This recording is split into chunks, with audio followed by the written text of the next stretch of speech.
that with this City victory tonight, the pressure could be ramped up on Arsenal when they go to St James's Park on Sunday. But first things first, the Blues had to break down a stubborn West Ham. A Nathan Ake header from a Riyad Mahrez cross in the 5th minute of the second half made it 1-0. That was the killer goal, really. And then the moment of history, as a lovely ball from Grealish released Haaland, who dinked it over the top of Fabianski.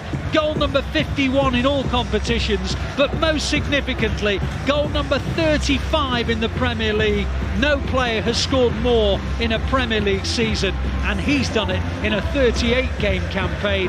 Andy Cole and Alan Shearer did it in a 42-game season. And the final word from Phil Foden, who thumped in a third goal. It took a ricochet off Emerson, but it was the 1000th goal of the Pep Guardiola era, and it's taken City to the top of the Premier League table, a point ahead of Arsenal with a superior goal difference and 1 game in hand. It couldn't have gone very much better. City 3, West Ham 0.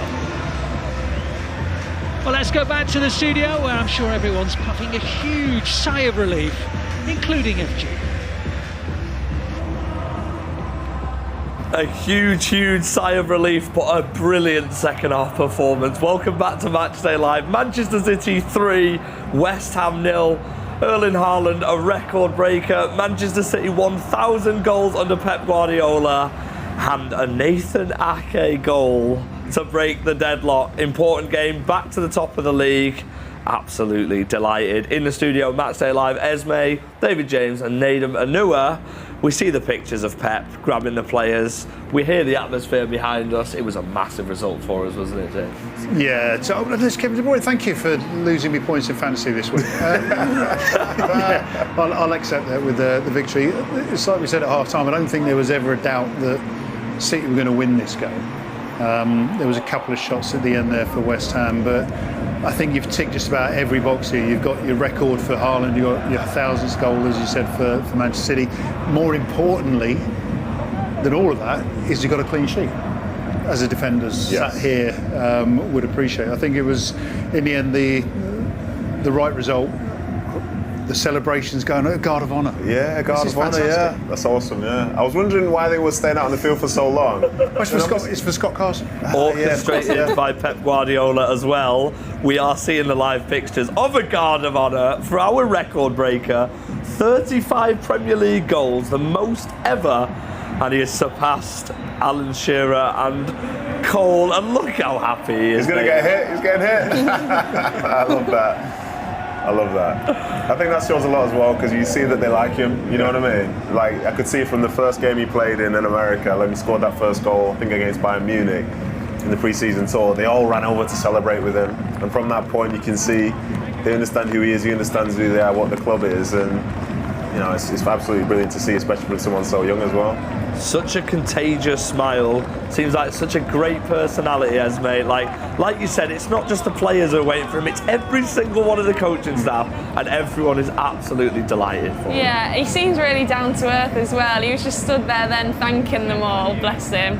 I mean, yeah, what an incredible achievement, but you can tell he's such a popular character.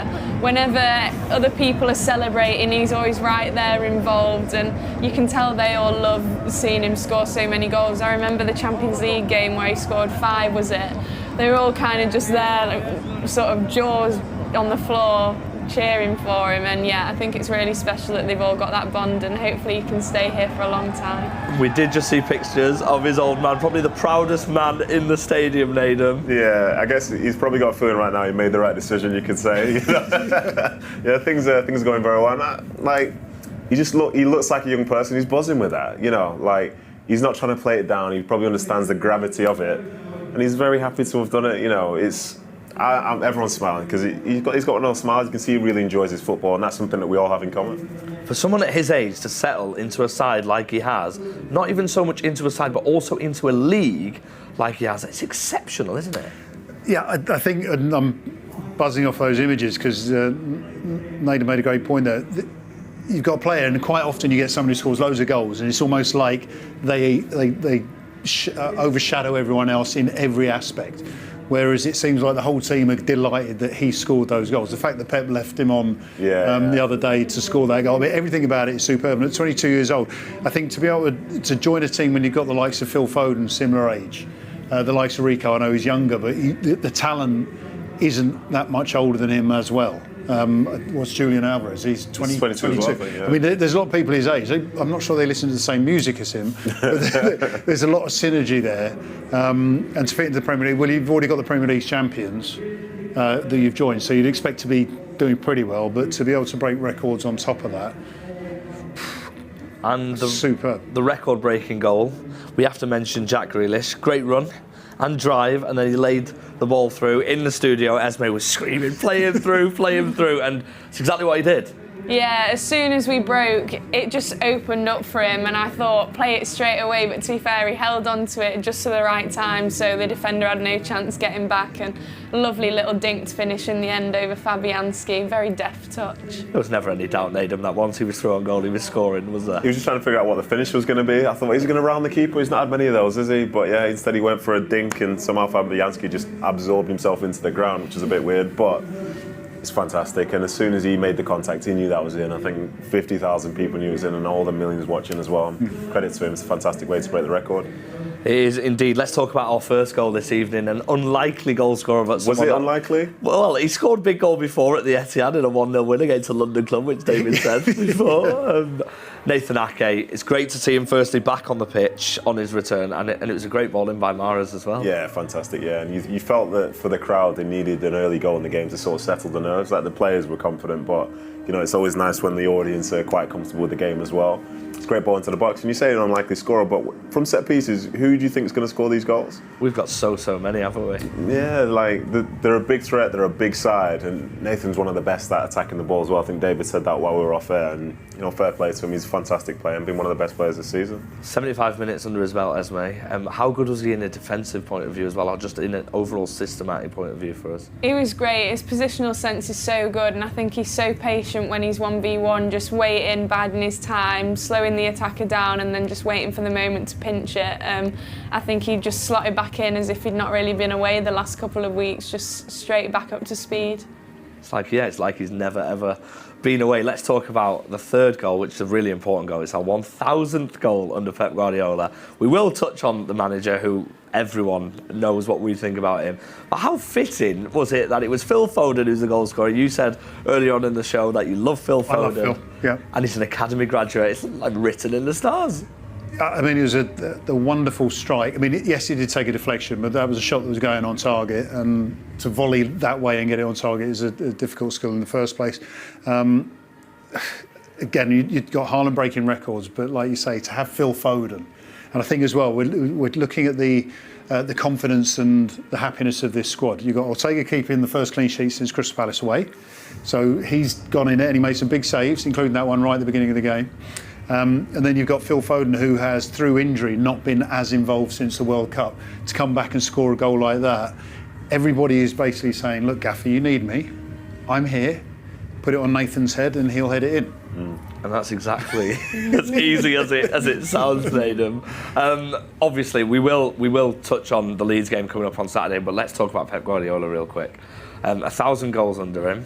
Hopefully we see 20 million more goals under him, because he is sensational and the perfect fit for us, isn't he? Yeah, he's been spectacular. I think his tenure here has probably gone better than most people could have ever thought. The amount of time he's stayed at the club as well, some of the players he's brought through, and some of the football that we've seen. Like, for me, I love Pep Guardiola when he was at, obviously when he was at Bayern, but when he was at Barca, because some of the football they played is the stuff which I remember throughout most of my life. But then he's brought that to Manchester City, and every year it's like something slightly different. No two seasons have ever been the same, but the amount of success that they've had, it's kind of like, felt like it's still been there. And 1,000 goals is outrageous, and for context, like the next nearest team in that time since he's been here is like over 200 goals less. It's like 200 goals less. Like, how many, is it 8 seasons he's been here? I was thinking in my head, well, you know, keep it simple. If it's 10 seasons, 100 goals a season, that's exceptional. He's had 1,000 goals in 8 seasons at a football club. That's crazy. I think if we added all the goals that, say, the three of us have had for our teams through our careers so far, I don't think it's touching that. You know what I mean? Is he including ones we let in? I think If we include the ones we let in and the ones that we score, it's still not even getting to that. Like, it's outrageous, the standard that he's created for this football club, for these players, and for like the effect that Man City now have on world football. You know, you have to give him credit. There've been so many players that have come and been so iconic, and it's almost like, you know, we'll always remember them in relation to the club. But this is the Pep Guardiola era, and all those players have been able to do it because he's been in charge and he's made every single one of those players better. And from there, they can go on with their careers after they leave and know that, you know, they've touched the very top because they've had one of the best coaches doing it. Can I just add a point which I've been thinking about recently? Erling Haaland smashed, in the process of smashing this record, he's already got it and he's got so many games left to go. And there's always a cry out for a number 9 in football. Well, he's ruining everybody else's expectations of what a number 9 should look like, because no one's going to do that. Yeah. And he wouldn't be able to do it, I don't think, at another team. Well, he hasn't done it at another team. So what Pep's done is created a team where a number 9 really works. Yeah. There's a lot of number 9s out there who score a number of goals, but wow. There was actually people saying that Erling Haaland didn't fit our system. Name names will never happen. Oh, well, listen, there's plenty of names. I'm sure a lot of City fans know the names as well, but I mean, I lost a bet. Absurd. I lost a bet on a cup of coffee that Núñez would score more than Haaland. But Núñez was sent off early. That's what changed it, yeah. That's what changed everything, yeah, for sure. We all make mistakes. I think we'll move on quickly from that. James, let's take a quick look ahead to Saturday's game. We're straight back into action, back to the Etihad. Leeds United, obviously they're down at the bottom, similar to West Ham, but they've got a new manager. They've got Big Sam back in the Premier League. What is a new manager going to do against Manchester City? What do you expect? Talk about synergy. I mean, Big Sam, the former West Ham manager, the week after, or the game after Man City, who just played West Ham.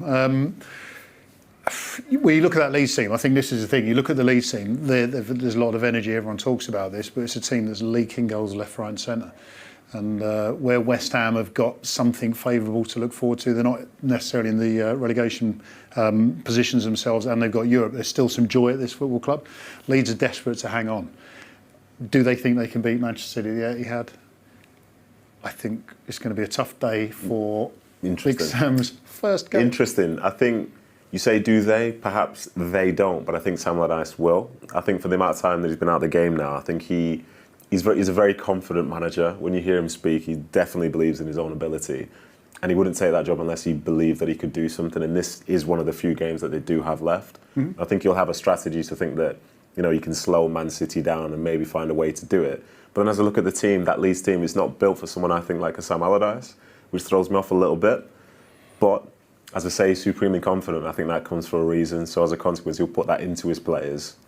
And maybe the players will find a bit more belief. But as we've seen today, if City just up their level just that little bit in any particular moment, you know, before you know it, the game can be gone. How do you expect him to line up, Esme, under Sam Allardyce? Do you think it's back 10? Yeah, back. Park the bus. Yeah, 10 behind the back. I mean, that's what Big Sam is known for. But he did, in his defence, played some good football at West Ham in his last months there as manager, etc. So how do you expect him to line up? Well, I saw his introductory press conference today, and he was saying he didn't think they needed any work in possession, but out of possession he alluded to the fact that they concede a hell of a lot of goals. So I imagine in training it'll be a lot of sort of shape work, sitting back, absorbing pressure, clearing danger. Yeah, just trying not to concede, which against City is a bit of a tough ask. Only a bit. Obviously, we play another game before Arsenal play against Newcastle away, Nedum. Are the players going to be looking at this game on Saturday against Leeds and saying this is our real chance to go clear and to be for a tough fixture, or is it just a case of one game at a time? I personally think at this point in the season, fans start projecting how they feel on games onto how they think the players would feel. But for them, they've gotten to where they are because it's one game at a time. You know, after the game, you might see the table, but before it, you're playing against Leeds, you're playing at home, and you want to try and win it.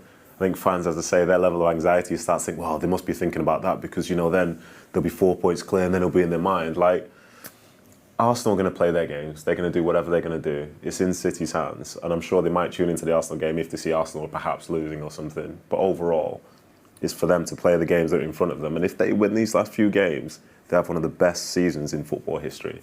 So as a consequence, why would you be concerned about some of the little bits of minutiae that, say, other people think about all the time? There is one practical issue about thinking about games in advance, and at the moment, City won't have that problem because they play Real Madrid away and home. We know when the dates are. Everything's kind of set. Yeah, set now, yeah. It's what happens after beating Real Madrid when people start asking, "Oh, can you get me tickets for this?" Yeah. And then that disturbs your rhythm a little bit. A problem that is worth having a headache over. But like Nedum said, I mean, you know when the next game is, you know who the game is after, so you don't have to worry about when that's going to come up, and you just go through it. Right, win this one, this one. The other issue might be if Arsenal's drop more points and City to win the title before the end of the season, then it might be a selection thing. But realistically, you know when everything's going to happen, and you just plan around that. So it's just game by game. That's what we're saying, Esme, right? Game by game. Yeah, don't look too far ahead. I really think as players, you're not kind of in with all the treble talk and things like that. You really do just come in for training, train, prepare for the next game, move on. You don't have those sort of lofty, big title headline statements in your mind. Obviously, you have the aspiration at the start of the year to win every competition, but it's not something you discuss day to day. Well, we can dream as fans, but everybody in the Etihad, we've had a good evening, haven't we? From David James, Esme, best of luck with the rest of the season and the title race. Nedum, thanks for joining as well. Thanks everyone at home for of course, supporting such a great charity and City the community as well. Keep donating where you can. But from us at the Etihad, it's good night and we'll see you on Saturday. Before the semi-final, I looked across and Luis Figo was in the white Real Madrid kit, looked like absolute god. Yes. He had the hair gel back, and he literally, and I remember looking at him thinking, God, he looks like he's glowing or something. Foden on the edge of the area, onto Haaland, 4-1. City away again here. Kelly again. Kelly makes it 2. Alvarez still on the ball near the edge of the D, hits a shot into the net. Julian Alvarez.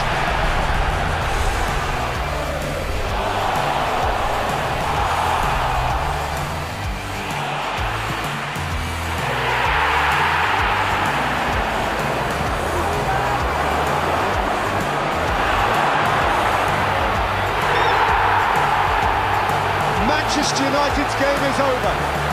So is Bolton's game at Stoke. QPR are safe, they don't know it yet. Balotelli. Aguero! Staggering!